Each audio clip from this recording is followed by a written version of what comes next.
Amazônida. Eu cheguei aqui muito pequena, né, em Rondônia, tinha 4 anos de idade, 3, nem era 4 ainda, era 3 anos e meio. Então, cresci no interior de Rondônia, em várias cidades, e por último, morei em Porto Velho, né, e continuo morando, mas claro que hoje em dia eu moro mais tempo em Porto Velho do que em todas as outras cidades aqui de Rondônia. E teve um intervalo também que eu voltei para São Paulo para fazer faculdade. Foram 5 anos lá. Mas a minha identidade toda é aqui de Rondônia, né? Na época que estavam abrindo as estradas ainda, andando por esses recantos.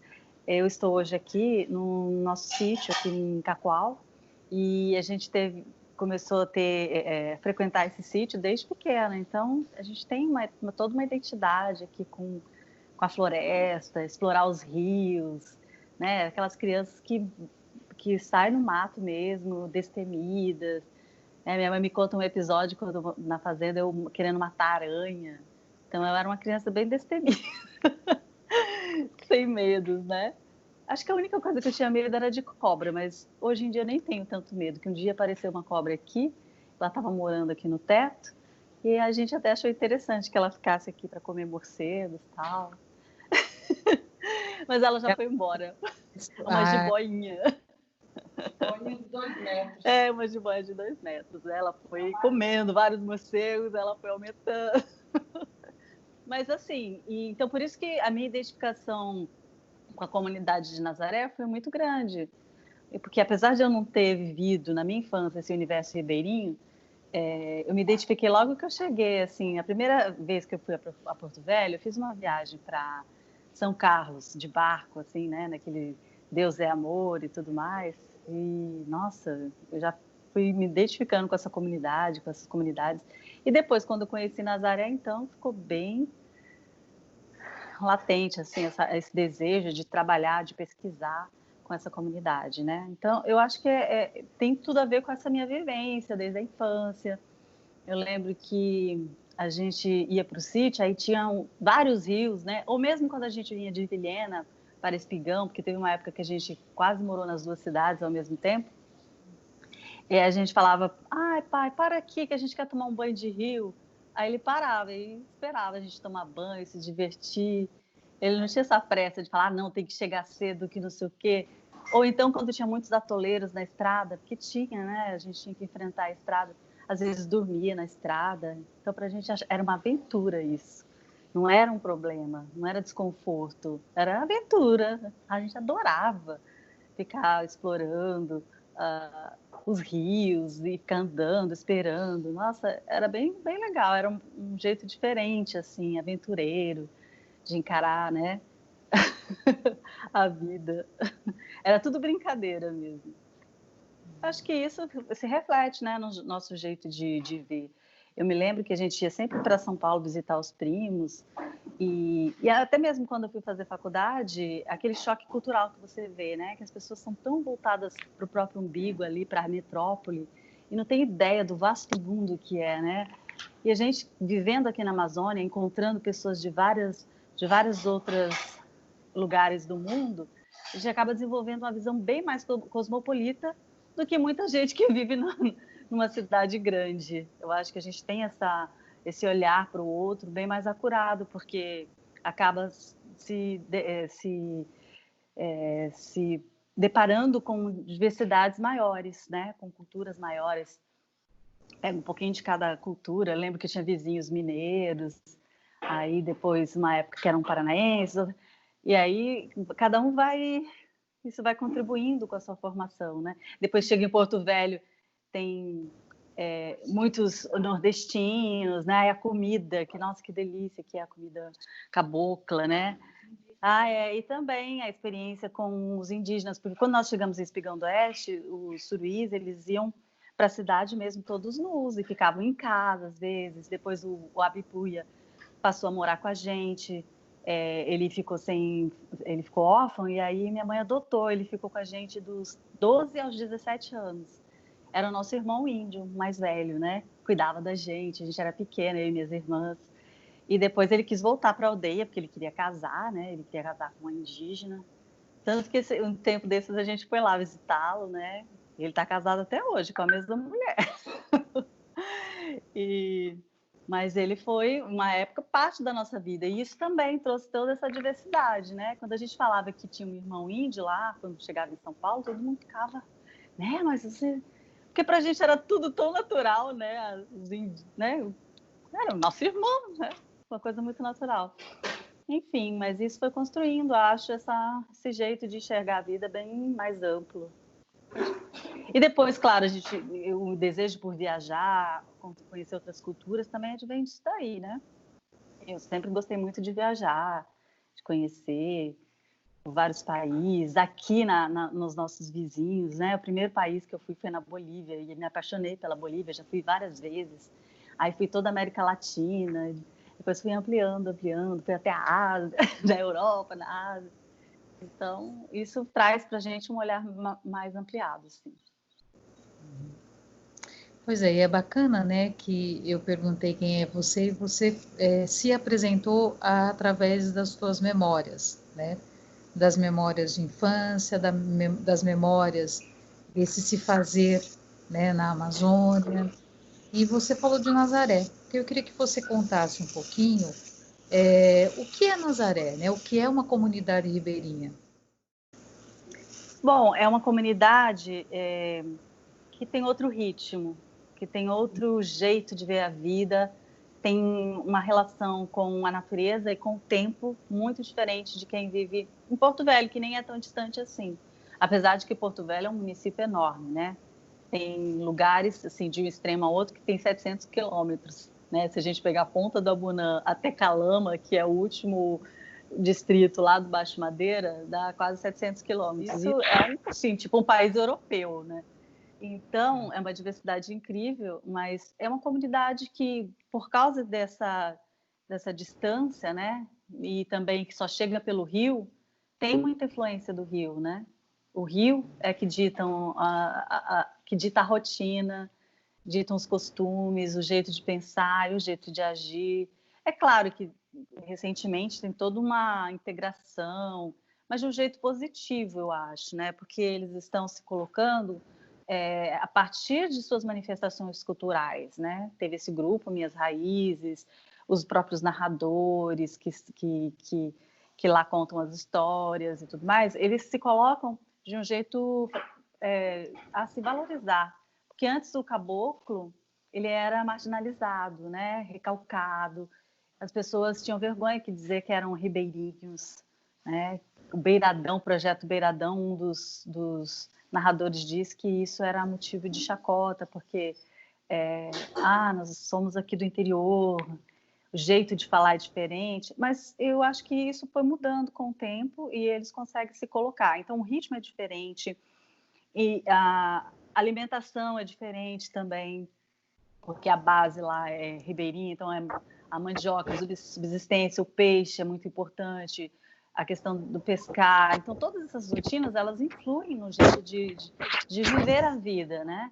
E aí, essa questão do tempo é o que mais me chama atenção, é outro ritmo mesmo. Então, o dia é mais longo, tem as rotinas diferentes, o calor modifica muito os costumes, né? E isso é tudo muito vivo. Então, por isso que os mitos, eles trazem essa força muito grande, essa verdade, né? Porque o mito ali é tanta natureza, tanta coisa acontecendo, que não é possível que não tenha uma força, um imaginário muito forte, né? Que acaba ditando, delimitando as suas ações, os seus costumes, as suas atitudes com relação à vida, né? Então, Nazaré é isso.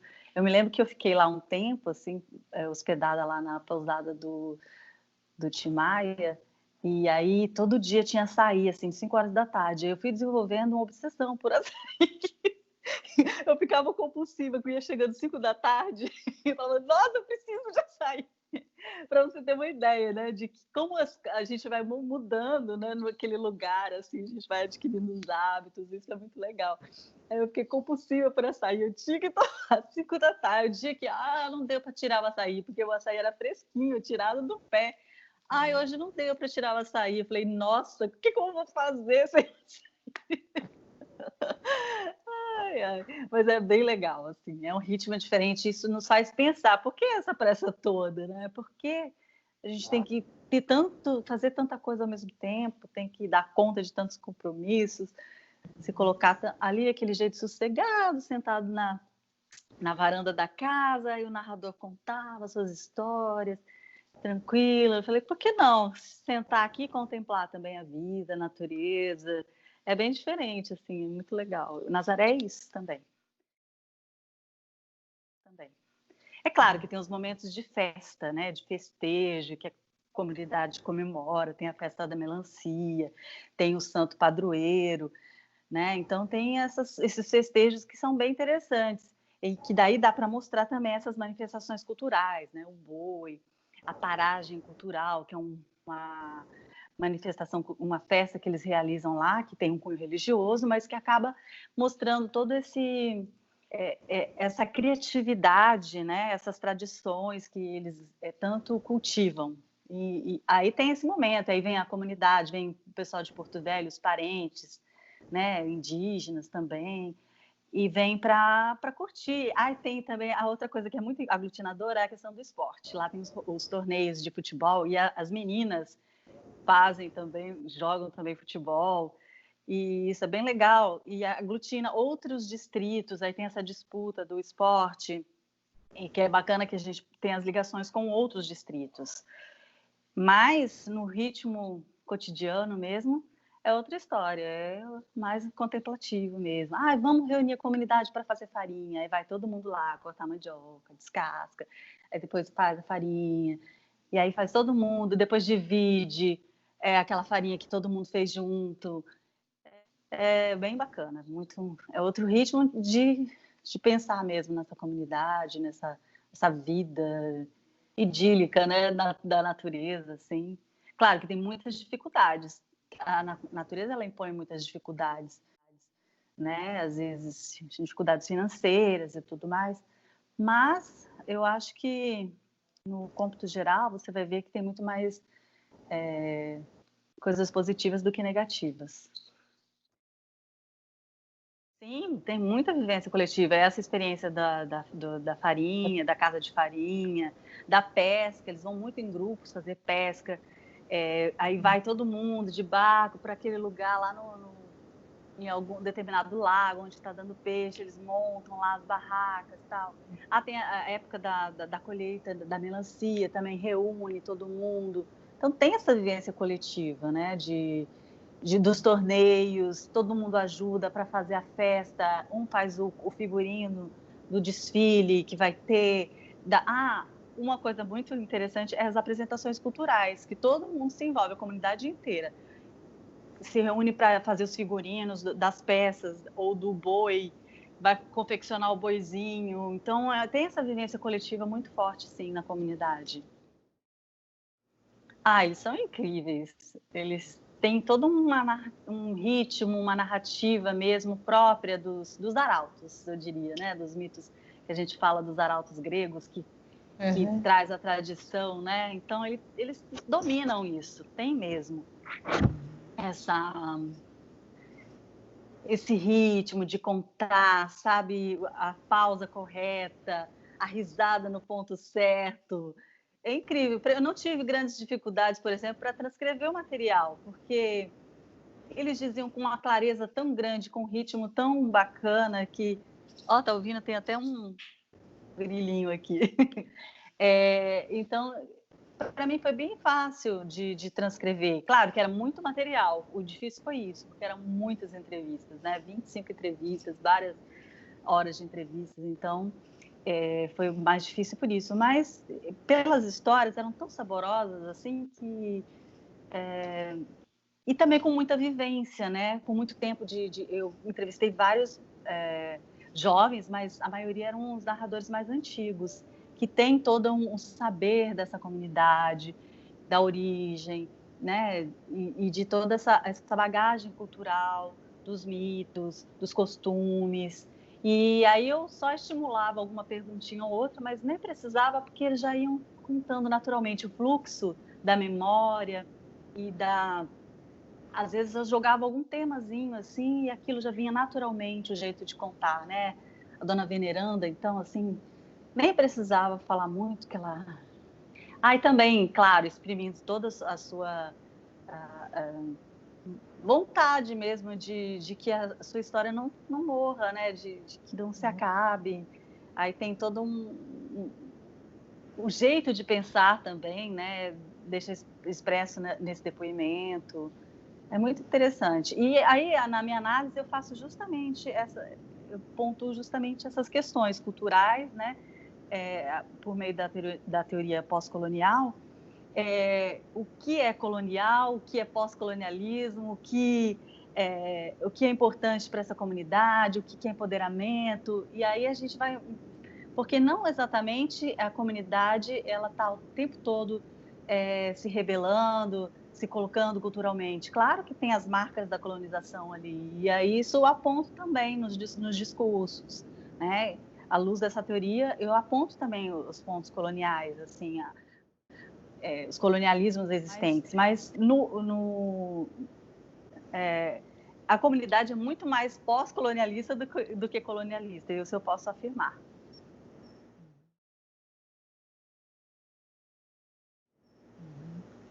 E qual a relevância, Simone, desse mundo mitológico na compreensão do mundo hoje, da vida hoje, para essas pessoas?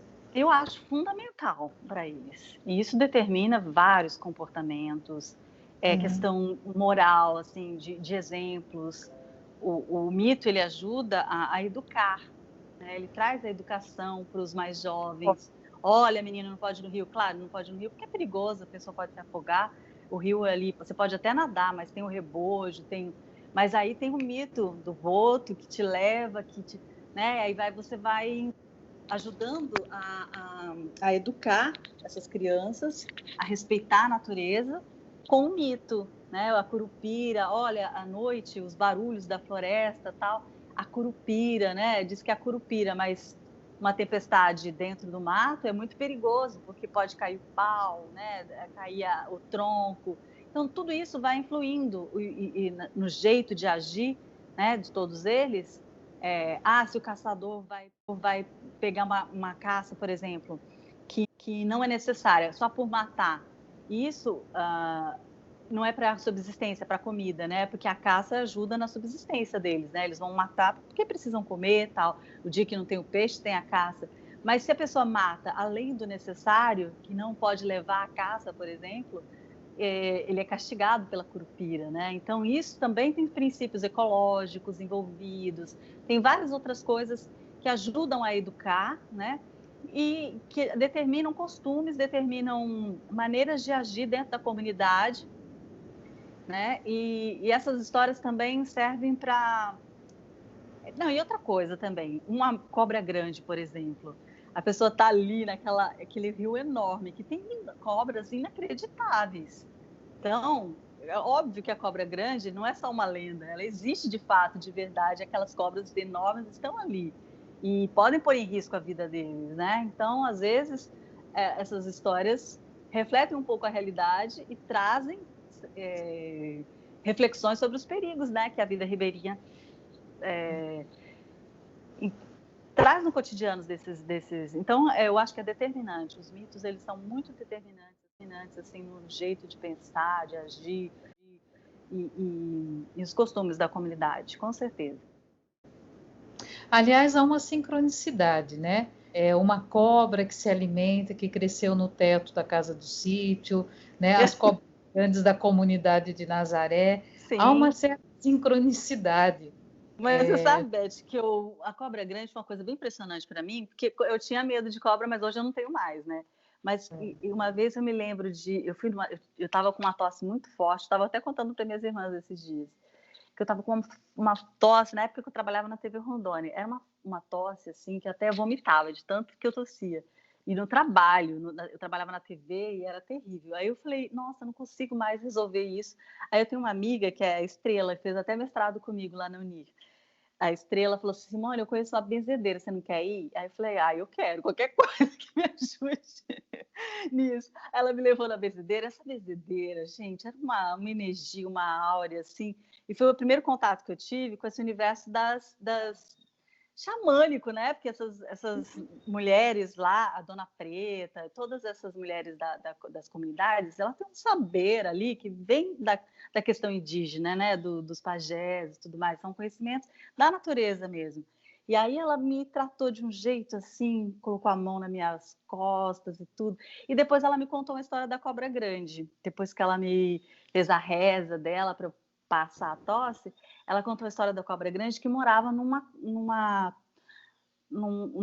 curva lá do Rio Madeira. E eu fiquei aquilo impressionante. E para ela era super certo, ninguém tirava daquilo. Eu falei, nossa, que impressionante. E na época estava em cartaz o filme Anaconda.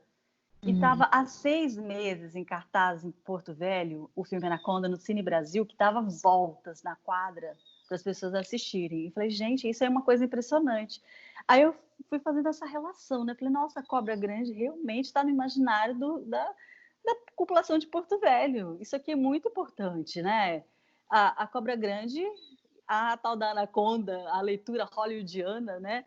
Era só uma das vertentes, mas isso realmente estava no imaginário do porto-velhense. E aí eu comecei a prestar atenção nesse aspecto. E aí na comunidade isso só se confirmou, né? Que a cobra grande realmente é o mito mais forte. É o mito mais forte. Depois vem o boto, depois vem a curupira, aí vem a matita pereira, as outras visagens, que são inúmeras visagens, né? Tem outras manifestações das lendas, dos mitos, mas a cobra grande, ela é muito forte. E basta ver o rio, porque tem a analogia do rio como cobra, né? Então, o Rio Madeira é uma cobra também, né? É a vida correndo. Né? Isso. Também. E você falou em visagem, tem uma referência no teu livro do seu Sebastião, e que ele fala assim, visagem é o medo, é a gente mesmo que faz. Isso. Eu acho isso muito, muito revelador na fala dele. Que ele fala que anda na mata e ouve os barulhos, e aí as pessoas imaginam tudo quanto é coisa, né? Então a visagem é esse medo que você tem ao andar no escuro, na noite, na mata, os estralos, ouvir o barulho da chuva, dos galhos caindo, isso tudo, imagina, isso é um filme de terror praticamente, né? Imagina uma pessoa andando sozinha no mato, né? É o medo que traz esse mito, a visagem é isso mesmo. Eu acho incrível essa fala dele, muito reveladora. E ele coloca a visagem no mundo interno, né? Porque se ela é o medo e somos nós quem a fazemos, ela está completamente internalizada dentro do sujeito, que me parece que é muito a imagem que Nazaré nos dá. Né? O seu Venâncio também fala isso, ele fala assim, você olha para o bicho, não vê o bicho, você vê o encantado que está dentro dele. Então, quer dizer, você vê o que você acha que está vendo, né? Então, a pessoa está encantada, ela mesma que está vendo aquele encantamento. Eu acho também outra fala muito reveladora, essa do seu Venâncio. Ele fala, você olha para o bicho, você não vê o bicho, você vê o encantamento que está no... Então, ele está dizendo, eu que sou o encantado, não o boto que está encantado, né? É por isso que o documentário chama Nazaré Encantada. Então, na verdade, dessa pesquisa que você fez, nós temos um livro que está sendo lançado agora e nós temos um documentário que já foi lançado, não é isso? Isso, lançado, exatamente. O documentário foi a minha resposta mais plausível assim, para a comunidade, porque o que é uma dissertação de mestrado, um livro, nem todo mundo tem acesso, né? Ele é um público mais restrito, né? E o documentário não, o audiovisual, ele é mais acessível, ele é mais palpável, acho, assim, as pessoas estão mais acostumadas com essa linguagem, a televisão, né, o cinema, então, e também a questão deles se verem, né, eu acho bem interessante, porque ele está lá escrito no papel o nome dele e tal, mas quando ele se vê no vídeo, é outra história, e para mim foi muito emocionante, porque eu fiz a pré-estreia lá na comunidade, durante o Festival de Nazaré, e essa resposta deles... Simone, dá só uma localizada. Esse Festival de Nazaré, o que é? É um festejo que eles fazem todo mês de julho na comunidade, e aí vai gente de todos os distritos, e agora também invasão de Porto Velho. Os moradores de Porto Velho estão todos lá agora. Né? Pegam lá o Expressinho, que é o barquinho que vai 2 vezes por semana, lota o Expressinho. Tem gente que aluga barco grande para ir, aí fica hospedado no próprio barco, e aí a comunidade se transforma, é aquela invasão de gente. Quanto tempo de trânsito de 4 Expressinho? horas. 4 horas. Uhum. E que ele é um pouco mais rápido, né? Mas os outros aí vai um tempão, acho que umas 6 ou 4 horas, acho que 6 horas, um barco maior. É muito tempo, né? Assim, descendo o rio, com aquela paisagem, já vai se preparando para o ritmo de Nazaré. E aí, eles, durante o festejo, tem várias programações culturais, tem os bois, tem quadrilha, porque eles têm quadrilha lá também. E não só quadrilha de Nazaré, quadrilha dos outros distritos também. Aí a apresentação da Velha Guarda, que é um grupo de músicos antigos de lá, a apresentação do grupo Minhas Raízes, que é o grupo novo, aí artistas de Porto Velho que vão e se apresentam também. Aí tem um grupo lá, o NAPRA, que é um grupo da universidade que começou a fazer uma pesquisa lá, e agora todos os anos eles vão. Esse grupo NAPRA também, muita gente que frequentou e que participou do grupo NAPRA acaba ficando, voltando, acaba criando vínculo com a comunidade. Então tem gente, até ontem na live, tinha uma menina que estava no Japão, que era do NAPRA, que estava ouvindo Minhas Raízes. Então, porque todo mundo fica ligado, né? Que é incrível o som deles, é muito interessante. Eles usam bioinstrumentos e tem toda essa visão da comunidade, dos mitos, eles refletem tudo isso nas canções. Então, é natural que atraia tanto também mesmo, que as pessoas se identificam na hora. Isso aqui, essa música é Nazaré, de fato Nazaré. E aí fica essa vontade. Agora eu me perdi um pouco, eu estava falando sobre o que mesmo? Estava falando que você exibiu o documentário. O documentário. Isso. E aí durante essa festa, eu exibi o documentário. E é um longa-metragem. E eu falei assim, a minha preocupação era, nossa, mas um longa-metragem, numa festa, num ambiente aberto, né? Como é que vai ser isso? Sim, aquela preocupação, tal. Mas aí, no fim, deu tudo certo. Era para ser um pouco mais cedo, mas no fim atrasou um pouco. E mais tarde foi bom, porque daí escureceu e aí a transmissão ficou melhor.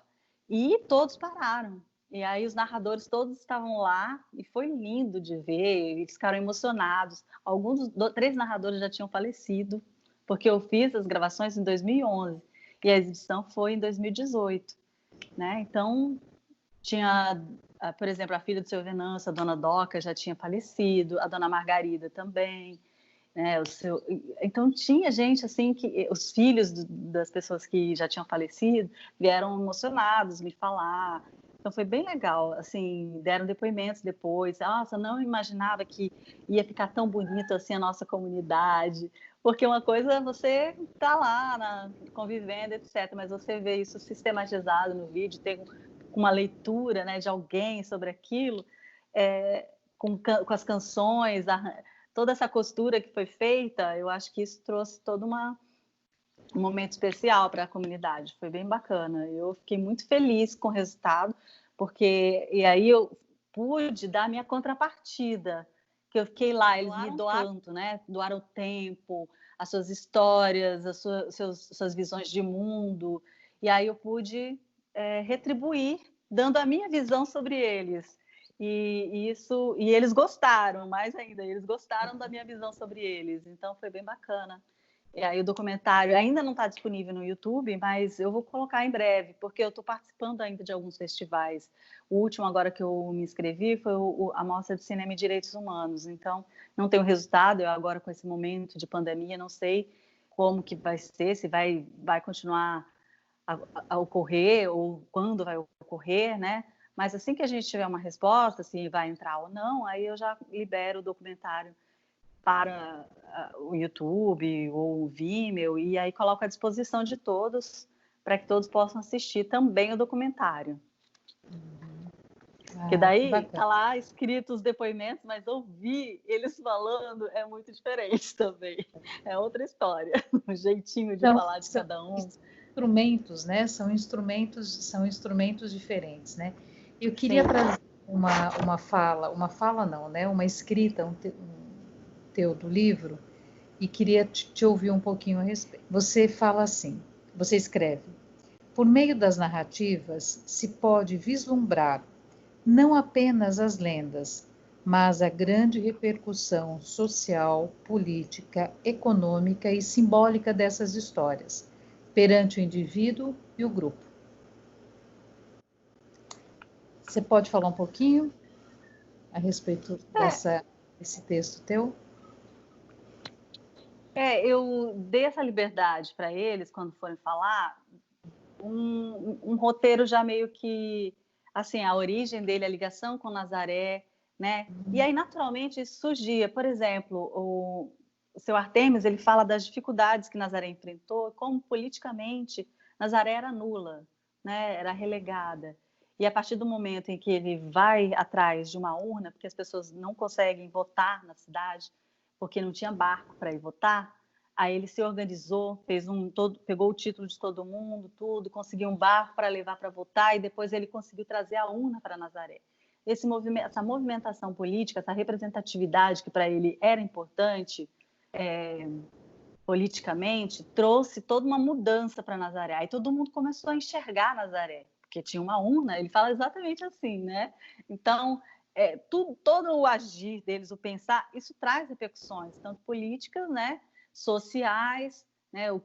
Então, isso de alguma maneira, porque na teoria pós-colonial, a questão política e social, ela está o tempo todo ali subjacente, né? A gente vai falar sobre mitos, mas esses mitos repercutem socialmente, repercutem no grupo. Então, é por isso que eu falo individualmente, eu falo dos heróis ribeirinhos, a saga, porque tem uma música do Minhas Raízes que chama Saga Beiradeira, que é justamente a saga de um herói. Eu comparo a saga de um herói com um dos narradores, o seu Pantoja, que ele vai trabalhar no seringal aos 7 anos de idade.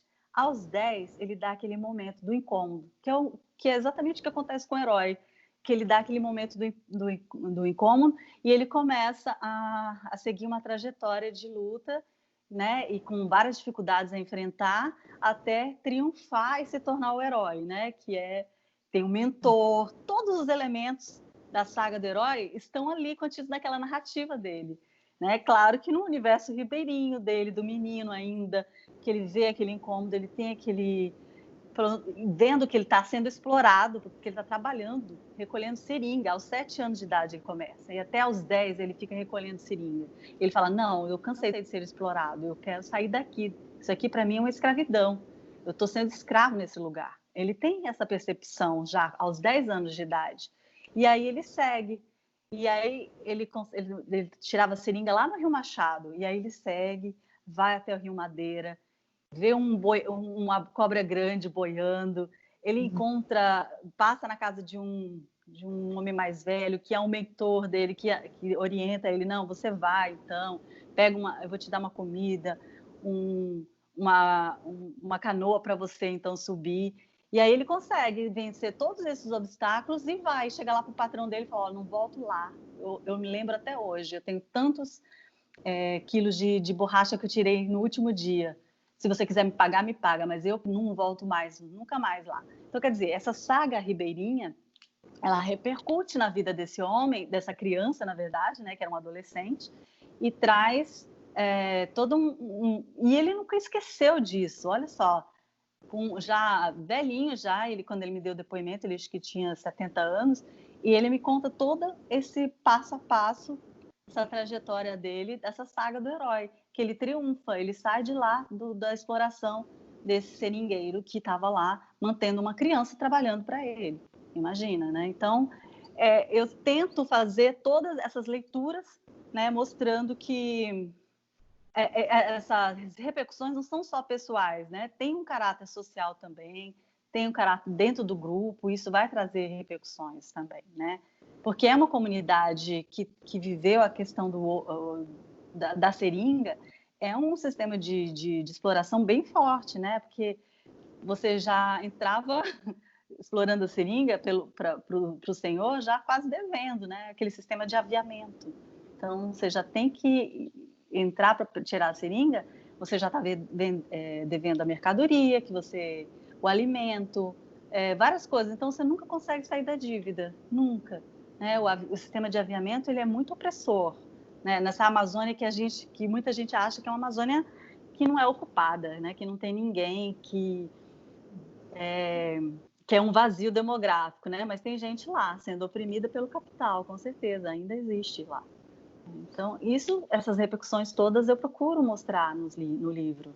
Esse aspecto social, o aspecto econômico e, claro, o aspecto simbólico. E como isso repercute, né, no imaginário dessas pessoas. E qual a força que isso tem, que aos 70 anos ele consegue contar passo a passo tudo que ele viveu. Que oportunidade, né, que a comunidade de Nazaré, através do teu trabalho, seja no documentário, seja no livro, que oportunidade de rever essa relação que está tão fragmentada, né, com a natureza, que está tão fragmentada com essas formas mais primárias e mais ancestrais de vida, que oportunidade você e a comunidade de Nazaré nos oferece, né? Acho que essa é uma riqueza assim incomensurável desse trabalho que você está nos oferecendo, né? É a oportunidade não só de entrar, né, de pegar, e não é nem pegar um expresso, pode ir de expresso, né, mas pode também ir de rabeta, né, e devagarinho vai chegando e vai entrando nesse universo, né? Essa ideia da visagem, ela está internalizada, e da visagem, ela dialogar com o medo e com a interioridade ao mesmo tempo. A natureza, ela está dentro, ela está fora, né? O tempo todo ela se movimenta, né? Esse ser individual que é coletivo e que sendo coletivo ele também é individual, né? Essa riqueza, né? Acho que a gente tem pouquíssimos resgates da mitologia ribeirinha, né? Então, sem sombra de dúvida, de uma contribuição assim imensa, né? Que você e que a comunidade de Nazaré está nos oferecendo. Mas eu tenho ainda duas perguntas para fazer para você. Antes de você fazer, deixa eu falar a questão da rabeta, que eu já fui várias vezes de rabeta. Aí eu tenho o meu cinegrafista, o Laélio, que é o grande parceiro no audiovisual, ele fala, não, só você, Simone, que consegue dormir até numa rabeta. Porque eu basta entrar numa coisa que movimente assim, já me dá tipo criança, embalou um pouquinho, já estou dormindo. Aí eu me lembro que eu fiz assim na rabeta e fui dormindo assim, só encostada. Ele falou, não, só você que consegue dormir numa rabeta, não é possível.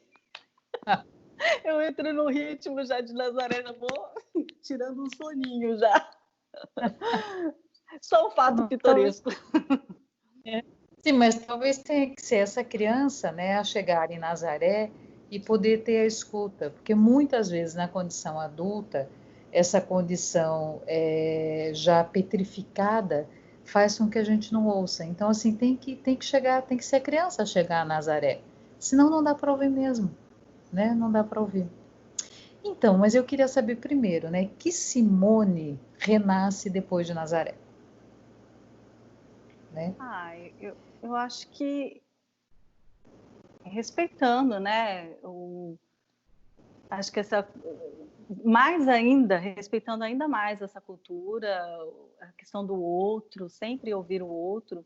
Eu, como repórter, sempre tive essa questão do ouvir, né? Eu me lembro que eu já cobri muita rebelião em presídio, né? Porque o nosso presídio também em Porto Velho é uma situação, né? Que a gente sabe, teve várias rebeliões aí, até de cabeças rolarem pela caixa d'água fora, enfim. Mas uma coisa que eu sempre tive, os presos nunca me trataram mal. E vários outros repórteres, eles ameaçavam, tiveram vários problemas, assim, de ameaça. etc. Mas é porque nunca julguei nenhum preso. Eu sempre cheguei com um olhar assim, eu estou aqui para te ouvir, né? Ouvir os familiares. Então, quando você não chega com esse julgamento, você já tem uma empatia, né? Não importa o que a pessoa fez, ela está ali pagando, né? Ela está sendo... está passando por aquele sistema, que é um sistema horrível, né?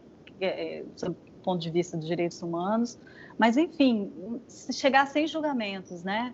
Sem ideias pressupostas. E eu acho que Nazaré só acentuou essa minha tendência de ouvir as pessoas, né? De não colocar o meu julgamento. Claro que julgamentos sempre vão existir, nós estamos aqui, temos a nossa bagagem cultural, temos a nossa leitura, e isso vai influir, claro, em qualquer trabalho, mas quanto mais despido você tiver, mais aberto e mais receptivo, né? Se colocar no lugar do outro mesmo, eu acho que melhor. E Nazaré me transformou assim nesse sentido de que a questão do ritmo, né, que é muito forte, e também de se colocar no lugar dessa comunidade, falar, olha, que jeito de ver a vida diferente, né, de que bacana que é os falares, né? Isso, por que não, né? A gente é incrível, eu acho que traz essa transformação, assim. Eu vejo, tem um outro olhar assim para essas comunidades e para o jeito de ser da Amazônia. Então, tem muita gente que fala, a Amazônia é só o exótico. E isso para mim não é o exótico. Isso para mim pode ser o certo, né? É o jeito de cada um viver, que a gente tem que respeitar. Eu acho que o respeito a essas comunidades é fundamental. As comunidades indígenas também, né? Então, acho que a gente tem que ser mais ativista, né, com relação a isso. Talvez eu tenha saído mais ativista ainda. Que ótimo.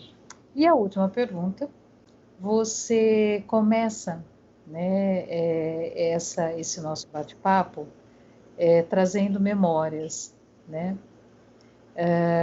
Eu queria que nós pudéssemos fechar com uma memória, né? A memória que nesse momento mais se evidenciar do teu trabalho em Nazaré, né?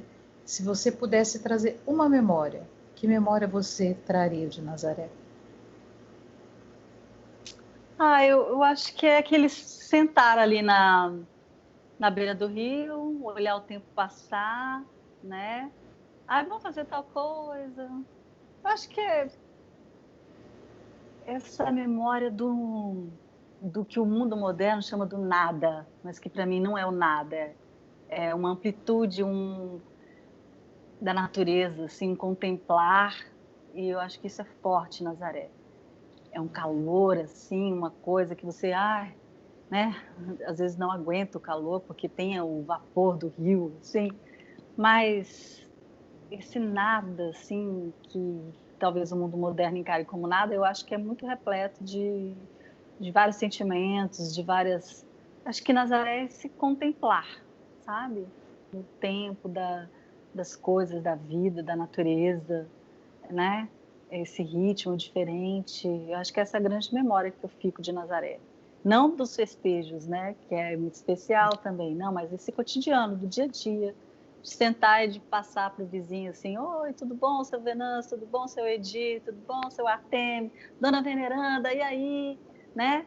Passar ali, dar um alô e conversar vagarosamente, né? Esparentar um mosquito, assim, subir no pé para pegar uma goiaba, né? Ou esperar, vamos ali buscar o açaí, essa coisa assim mais... essa grande memória que eu fico de Nazaré, esse cotidiano fora da festa, aquele ali do dia a dia, do ritmo mesmo, do povoado, do distrito, né? Dessa comunidade. Acho que esse ritmo, para mim, é o que fica a memória mais forte. E você foi buscar parceria uma das parcerias que você buscou foi nada menos, nada mais do que Guimarães Rosa, né? E acho o que eu lembro. Perfeito. Sim, eu amo Guimarães. Nossa, eu eu, sim, sou muito fã do Guimarães, eu acho ele incrível, um grande escritor, uma grande referência para mim. E eu acho que o ritmo, né, do sertão tem a ver também com o ritmo do Ribeirinho. É claro, com menos água. Mas se bem que Grande Sertão Veredas tem muita água também, né? E como ele vai descrevendo toda a vegetação, o rio. Quando ele encontra Diadorim, é no rio, né? Assim, grande descrição da visão de Diadorim, assim, é justamente no rio, resplandecendo o olho da Diadorim. Nossa, é um livro assim de chorar, né? Eu choro com Guimarães. Então, não podia, pelo menos uma citação, né? Porque a memória para ele é importante também, as narrativas, né? O jeito de falar, o ritmo. Claro, a referência está aí expressa, sim, Guimarães, na veia. Talvez nós sejamos mais parecidos do que imaginamos, né? Seja sertão, seja Amazônia, as nossas identidades e as nossas proximidades são muito maior do que nós imaginamos. Muito, muito maior. Nossa, é isso mesmo. É isso. Não, e além de tudo, o Guimarães trabalha muito com os mitos, né? Muito. É toda simbólica, é uma literatura simbólica, né? Trabalha com o consciente, inconsciente, está tudo ali. É incrível, assim.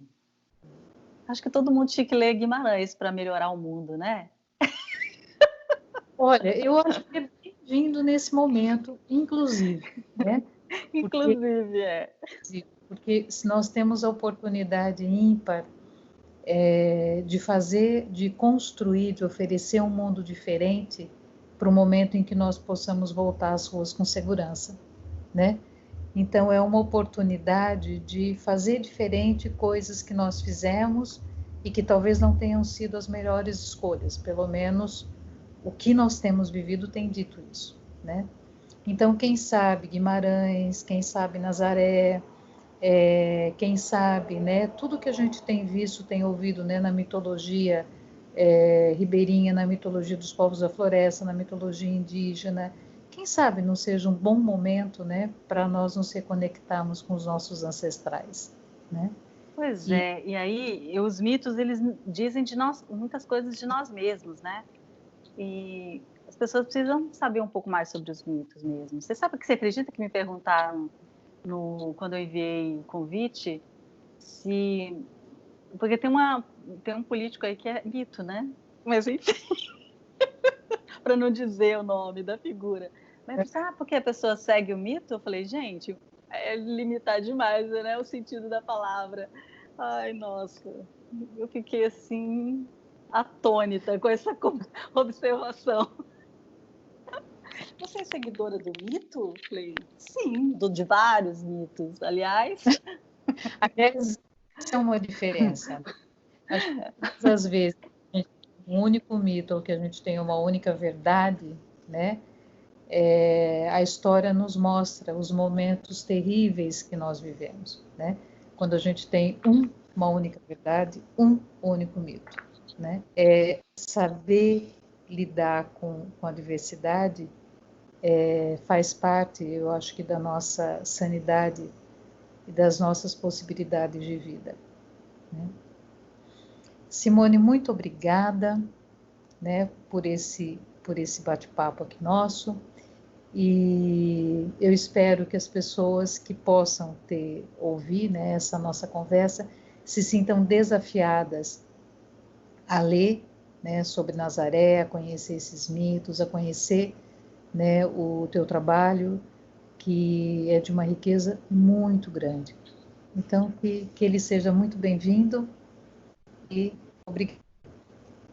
eu que agradeço pelo convite, foi um prazer estar aqui com você e um bate-papo mais profundo, porque ninguém me perguntou com tanta profundidade sobre a obra. Muito bacana, viu? Muito obrigada. É uma honra mesmo. Valeu. Tchau, Simone. Beijo, só assim, né?